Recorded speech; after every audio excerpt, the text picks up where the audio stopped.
Did you know that this week would have been Murray Rothbard's 95th birthday?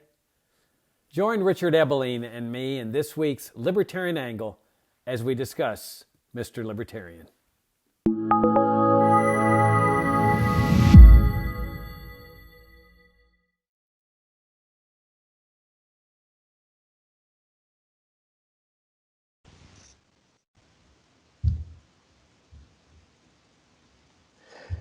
Hi, I'm Jacob Hornberger, president of the Future of Freedom Foundation, and this is this week's Libertarian Angle. The show, as you all know, brings you the principled and uncompromising case for libertarianism, joined by my co-host, Richard Ebeling, professor of economics at the Citadel. Richard, good to see you again for another round. And it's good to see you and for us to be with our viewers and listeners again. I thank them for giving a little bit of their time for us. Yeah, thanks for tuning in, and thanks for your great support. Weather's picking up, Richard, getting warmer. That always brightens my day. To me, anything below 70 is freezing, so it's still pretty cold. Last night was the first night of our conference that we're running, the National Security State and the Kennedy assassination. Great time, great crowd. We started at 7, and Jim DiEugenio, our first speaker, spoke for about 45 to 50 minutes. And with the Q&A, we ended up wrapping things up at 9:30, and there were still lots of questions pending. So it was a very good event.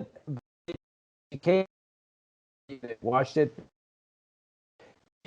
and you want to attend the rest of the conference, I highly recommend you watching this first one, because we've structured this thing so that it's sort of developing as a theme on the who and the why of this assassination.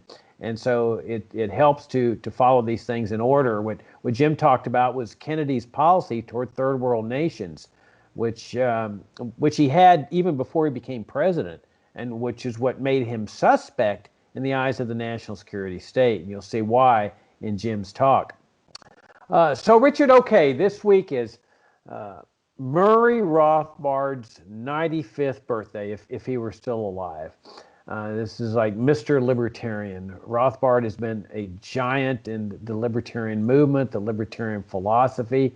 I don't know of anyone that isn't influenced or hasn't been influenced by Murray Rothbard, and I count myself among those. He came after I discovered Ludwig von Mises and Leonard Read and the other people associated with FEE. But when I discovered Rothbard, I mean, he had a tremendous impact on me. His book, Man, Economy, and State, I pored over. The thing that I couldn't go all the way with him on was his pro-anarchy position, but that didn't bother me too much. There were other people with whom I didn't agree on certain things, like Ayn Rand. But overall, Murray's uncompromising position serves as one of the inspirations for the Future of Freedom Foundation and for me in my life. He's one of these people that did not mince words when it came to libertarian principles.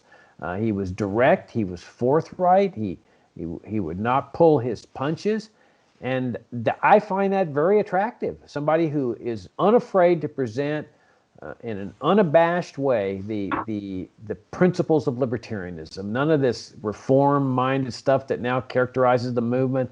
None of this conservative hybrid stuff of conservative libertarian. Murray presented the principle case, and for that I think we should all be grateful. So let me turn it over to you, Richard. You got into Austrian economics at a very young age, and so I know Murray played a much bigger role in your life, even in a personal way, than he did in mine. So why don't you give us your perspective on Murray Rothbard? Well, he was born in March of 1926. He died in January 1995. And he became, as you yourself said, sort of Mr. Libertarian, he was often called. Let me sort of first begin by, how did I meet this guy? I had been reading him. Like yourself, I had gotten interested in these classical liberal libertarian ideas when I was in my mid-teens. And I cannot remember exactly when I was first told about or discovered any of Rothbard's books, but already when I was maybe about 17 or 18, I too was reading his book Man, Economy, and State, which had come out in 1962. I pored over his book from the next year, 1963, America's Great Depression. I had been reading these Austrians, Mises and Hayek, Bombavert, Menger, and so he was sort of like a major continuance of this. Man, Economy, and State is a thorough, methodical, 2-volume treatise on economics from the idea of the starting point of man as an intentional and willful and plan designing actor, all through the complexities of the intricacy of the market economy and its various price and competitive workings, all the way to an analysis of the interventionist state and socialism as opposites to, in his demonstration, like Mises, as to why they didn't work. Now, since I had never met Rothbard at this time, and I only knew him from his books or some pictures on the back of a dust jacket of his books, what was my impression of Rothbard? My impression of him is he was very tall, thin, and a very serious guy. Tall, thin, and serious. Now, the problem was, this is not what he was. I had been invited to the first Austrian Economics Conference, which was sponsored by the Institute for Humane Studies in June of 1974 in South Royalton, Vermont. IHS very kindly extended this invitation. I had met the founder of the Institute, Baldy Harper, who himself had known Rothbard since the late 40s, early 50s. Baldy passed away, but the people who worked with Baldy at the Institute, quote, remembered me. And when they were putting on this Austrian conference very kindly and generously, even though I was still an undergraduate, invited me to it. And I traveled across the country by Greyhound bus. They weren't going to give me enough money for travel expenses for airfare. So I had like a 3.5-day trip across the United States by ground. Wow. That itself would be an interesting tale to tell, but that's for another day. But anyway, so I arrived in South Royalton, Vermont, which is a small rural town in Vermont. And people start arriving. And remember, what is my image just from seeing the back of a dust jacket and reading him? He's tall, he's thin, he's serious. And suddenly I hear this crackling voice. and someone says, "Oh, there's Murray." And I look around.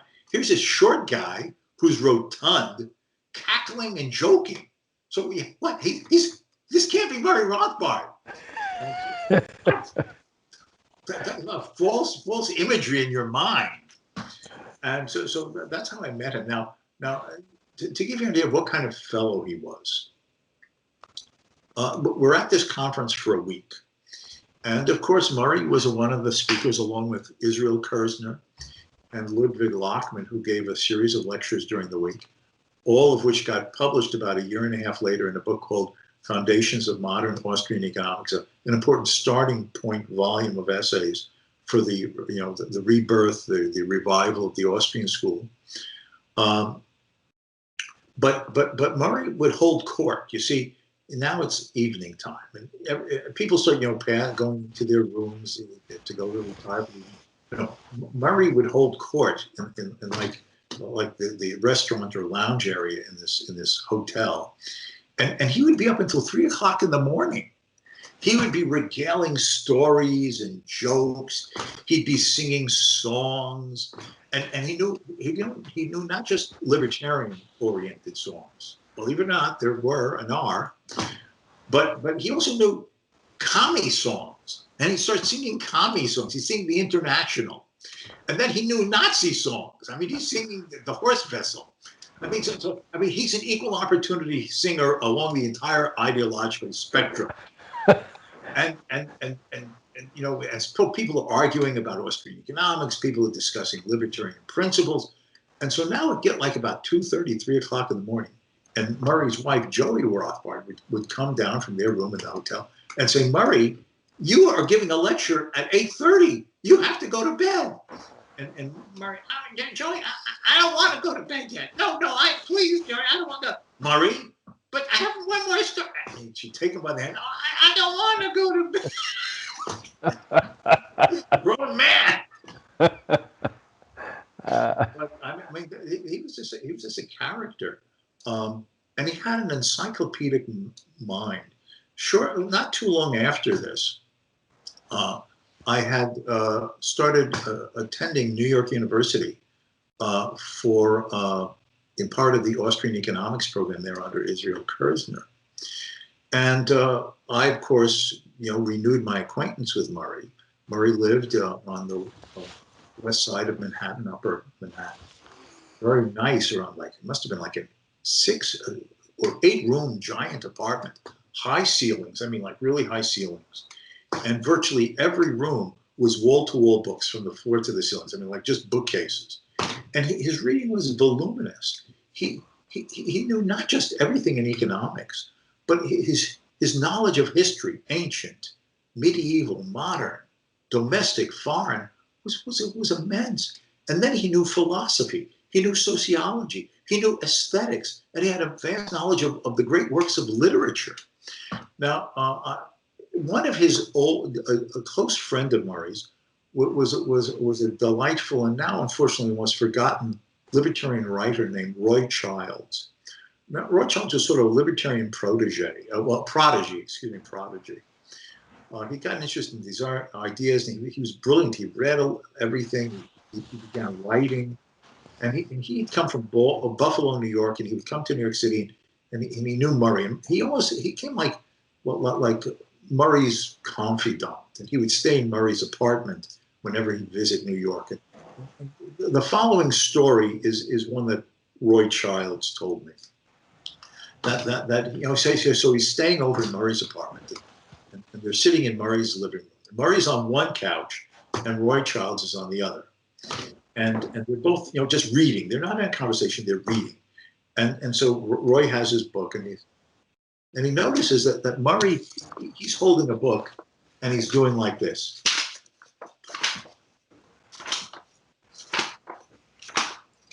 And Roy says, how can you be reading so fast, Murray? I mean, how are you absorbing anything? This is like turning pages. And he says, Ryan, pick any book off any shelf, anywhere. Pick up any book off any shelf. And so Roy told me that he reached up to the shelf, way up, and he pulled down this book. He didn't even know which book he was pulling down, a book on aesthetics. And he opens it up randomly and starts reading from it. And after 2 or 3 sentences, Murray says to him, "That's enough, Roychick. That's enough. You don't need to say anymore." And he proceeds to summarize that author's arguments and explain why he was wrong in aesthetics because he hadn't read book X, Y, and Z. And Roy Childs told me that the book had dust on the top. Murray probably hadn't looked at it in years. So he had this encyclopedic mind. He had this encyclopedic mind that was astounding. And he wrote the same way. Murray wrote so much that he's been dead since 1995. The Mises Institute, who he helped found, still is publishing previously unpublished essays and monographs by him. Wow. But I had 2 summer fellowships with the Institute for Humane Studies when they were out in Menlo Park, California, once in 1975 and the other one in 1977. And so I believe it was during 1975. Murray was also out there doing some research work. Maybe at Stanford or maybe through IHS, I forget. But he had rented some professor's house on the Stanford campus for the summer because that professor's and family was away. And so Murray and Joey Rothbard invited a group of us, young people, I was in my 20s at the time, to join them for drinks and maybe dinner. So we go over to this house that Murray and Joey are renting. And Joey invites us in, and we're sitting there. And she says, Murray was reminded that he hadn't finished a manuscript and gotten it into Leonard Liggio, another libertarian, for some book that's being put together. And he's trying to finish it. And so we're sitting there, Joey has given us some drinks and we're chatting with her. And we hear from the room in the house that Murray was using it for his own little study room.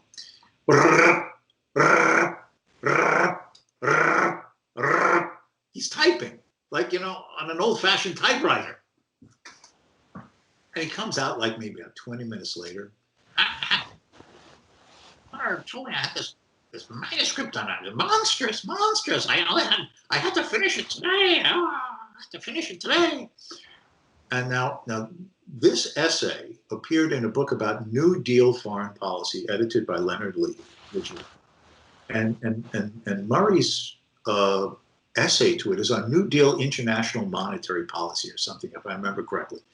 It is in print, 50 pages long, with meticulous annotated footnotes.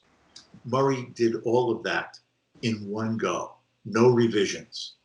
Wow. Okay? And the only thing that needed to be corrected, because remember this was the old-fashioned typewriter, some spelling mistakes, right? Because you're typing fast. That was it. The first version is the final perfect version, except for occasional typo and a spelling mistake. Okay, that's the kind of mind he had.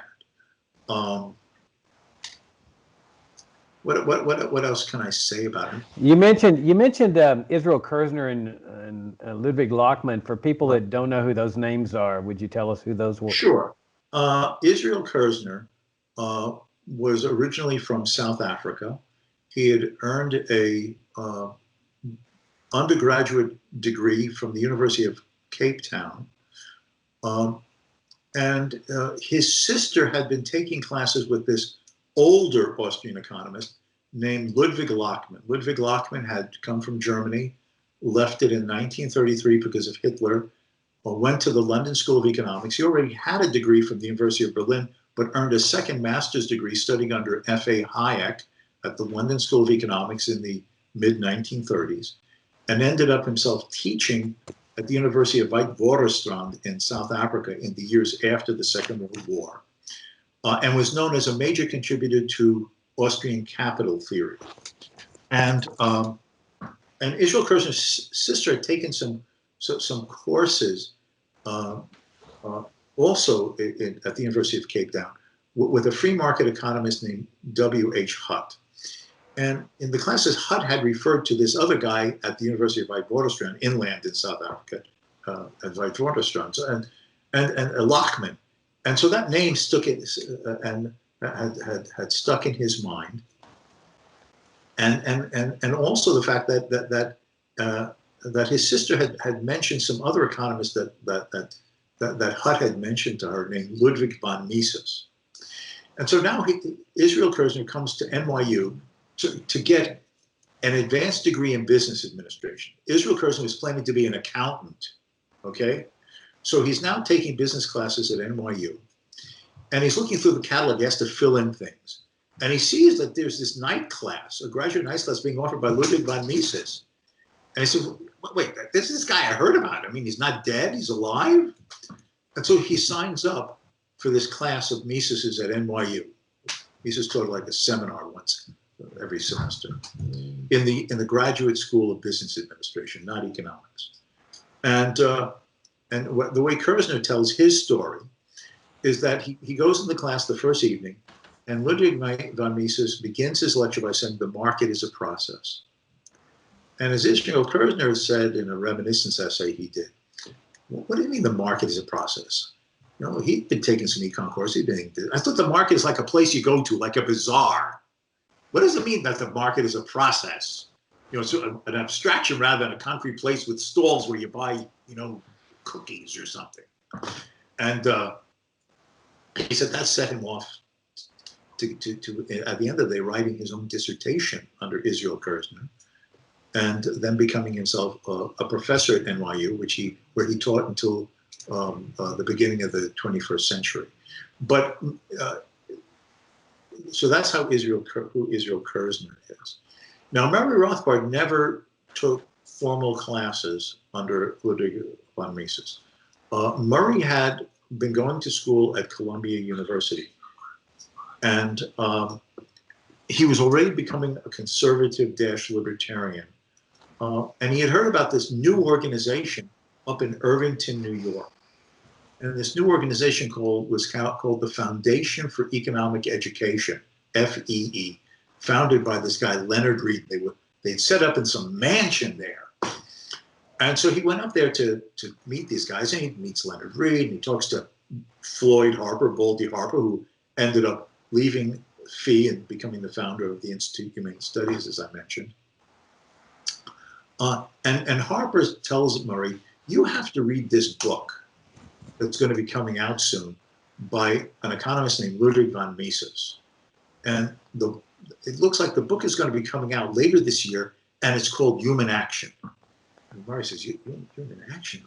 Well, what is that about? And Baldy Harper said, it's about everything. Murray, as he tells the later, what do you mean, everything? How come one book can be about everything? Everything must be monstrous, about everything. How come everything? And so the book comes out in September 1949. As Murray recounted, he I guess bought the book practically immediately, and he starts reading it. He was totally absorbed in this. And as he says later, it was right. It's about everything, and politics and philosophy and economics and it's everything. Now, that swayed him from moving away from his traditional Republican conservatism, which was much of his position, into an economic libertarianism. And what Baldy Harper did, Baldy Harper, again, I'm just going by what Murray would tell in conversations, Baldy sort of moved him in the anarchist position. Now, Leonard Read, who was the founder of Baldy, was a limited government libertarian. But it seems that Baldy Harper had been reading the forbidden anarchist, the 19th century individualist anarchists, not the commie anarchists, but the individualist anarchists. And I guess, like the old-fashioned, porn magazine, you give it, you pass it to somebody in a brown wrapper. So I guess Baldy Harper was feeding Murray, hidden in a brown wrapper, individualist anarchist literature from the 19th century. And it's true. The market can do everything. You don't need police. You don't need courts. An evil monopoly. Let the market do it. So that sort of got him on the road to anarchism. At least I'm just recounting the stories that Murray sometimes would tell. So, but let me just say, so what he was doing, he was earning what became his PhD at Columbia University. And he did finish it there. But what he was doing is that when he found out that Mises was offering these courses at NYU every semester, he would teach one or two graduate seminars. Murray started attending. I don't know whether he formally audited, in terms of the registrar's office at NYU or not, or just came and sat in. But he basically started attending, and for years, I gather, Mises's seminars at NYU, New York University. So he was never formally Mises's student, but in the sense of intellectual inspiration and actually sitting in classes, he was that sense of student of Ludwig von Mises. And did they become friends? Oh, yes. Oh, yes. In fact, when Murray published Man, Economy, and State in 1962, and remember, this is the height of the Keynesian dominance of the economics profession. This is when everybody's an interventionist who thinks that, government has to regulate everything. And so when Murray comes out with this basically pure, not only theoretical work, but, ends up, criticizing socialism and all forms of interventionism, it's basically ignored by the economics profession. I don't know for sure, but I would be surprised if someone who's searched more than this than I have, if any, quote, serious economics journal even reviewed this major treatise on economics.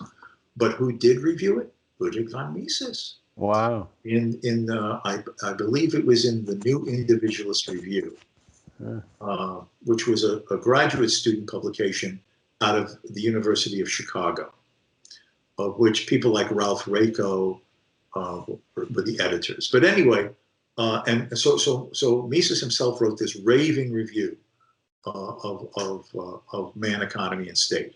So yes, they were friends, close friends. Murray and Israel Kirzner came to view themselves differently in their own ways, as keepers of the flame of what Mises had Mises's ideas, Mises's contributions, his intellectual legacy, both in pure economics as well as policy, and that is what drove Murray, because Murray believed that an individual's philosophy of freedom and an Austrian economics such as Mises was offering, and Mises himself was a limited government classic liberal. He was not an anarchist. You can go through several of his book on socialism and human action. He has sections making his own criticisms on the unworkability and undesirability of anarchism. But in spite of that, in his individualist philosophy and then his economics based upon Mises, Rothbard believed that combining these two together gave an entire worldview, a Weltanschauung, on the ideal and practicability of a pure and truly laissez-faire society. Now, Murray was a catalyst, Jacob, for the emergence of this both Austrian and libertarian movement. His home became a focal point of a cadre of young libertarians and Austrian economists in the late 50s and early 60s. People would attend Mises's evening seminar at NYU, and then they would retire to a cafe where their discussions would continue. And Murray surrounded himself. Now, of course, in the late 50s, he himself is a relatively young man, but now these young graduate students, sometimes even in high school, and he formed this circle of inspiration and guidance. And so his living room in his apartment became, if you will, sort of like an Enlightenment French salon, a soiree, to create the inspirations and the ideas and the catalyst for an emerging libertarian movement. That's because, if I can just continue with this, is that he wasn't just an Austrian economist. What he started doing was branching out and becoming a serious political philosopher on libertarianism, a detailed and meticulous and prolific historian in general, but economic historian on a classic liberal worldview. He came out with, in the 1970s, a book called For a New Liberty. And what this basically has as its subtitle, Libertarian Manifesto. And what basically this book lays out is an individualist, natural rights, John Locke-based defense of the rights of the individual to his life, liberty, and honestly acquired property. And the elaboration of these on all the policy issues of the day, domestic and foreign policy. He was a non-interventionist on foreign policy, very much so. And at a time when there's this little groundswell of objectivists, of Goldwater type Republicans licking their wounds after the defeat of Goldwater and not particularly happy with Richard Nixon, and the budding libertarians themselves, influenced by organizations like the Foundation for Economic Education. Murray becomes this radical publicizer of all these libertarian ideas. He becomes this force and then on top of that, he's just publishing a newsletter called Libertarian Forum, which is coming out bi-monthly every 2 months. It started coming out, I believe, in 1968 or 69. I have to say that was the first real publication that ever published me. So Murray was my first publisher. I had attended that first Austrian Economics Conference in June of 1974. And under Murray's, encouragement, I wrote this article reporting on what is this, the first Austrian Economics Conference. And Murray published it in the Libertarian Forum. So he actually published, quote, my first article. So I owe him that as well. This is coming out bi-monthly, and for several years, I believe until around 1977 or 78. And there he's applying it to all these issues, the war, domestic policies, the conflicts of, who do you align yourself with on the left or the right, And he would have other people write things. He had a friend named Joe Peden. Joe Peden had done research on Irish anarchism before the invasion of Ireland by the British, like hundreds of years ago. And so he'd have articles like that, all serious pieces. I mean, not like a serious scholarly book, but I mean, with research, right? It wasn't just blah blah blah. And he became this great catalyst. He was involved in the founding of the Libertarian Party. He helped found the Cato Institute. And then he had a break with the Cato Institute, and a few years after that, he helped found the Ludwig von Mises Institute, which is headquartered now in Auburn, Alabama, after having first had their headquarters in Washington, D.C. And before Murray's passing in 1995, he was a major voice and contributor to everything of the Mises Institute. And in fact, I should say one more thing that I owe to Murray Rothbard. My meeting Ludwig von Mises' widow, Margaret von Mises. Mises had passed away in 1973 when I was still an undergraduate out in California. But when I came to New York, I guess it was 1977, Murray had asked me to write a review of Margaret von Mises' book, My Years with Ludwig von Mises, for Libertarian Forum, which I did. And he shared it with Margaret, and she really liked my review. And so Murray arranged a get-together at his apartment one afternoon on a Saturday for me to meet Margaret Mises. And I even remember that Joey made a delightful quiche for lunch, And as a consequence of that, Margaret von Mises started inviting me over to her apartment at 777 West End Avenue, where she and Mises had lived for decades.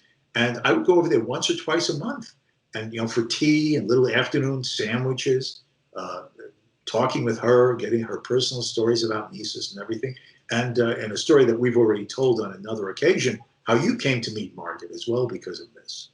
But this is Murray, and he was a major force for all things liberty, and he was not a particularly old man when he passed away from a heart attack in 1995. But his legacy remains, and is an important, lasting legacy for the continuing inspiration for all things freedom in our society today.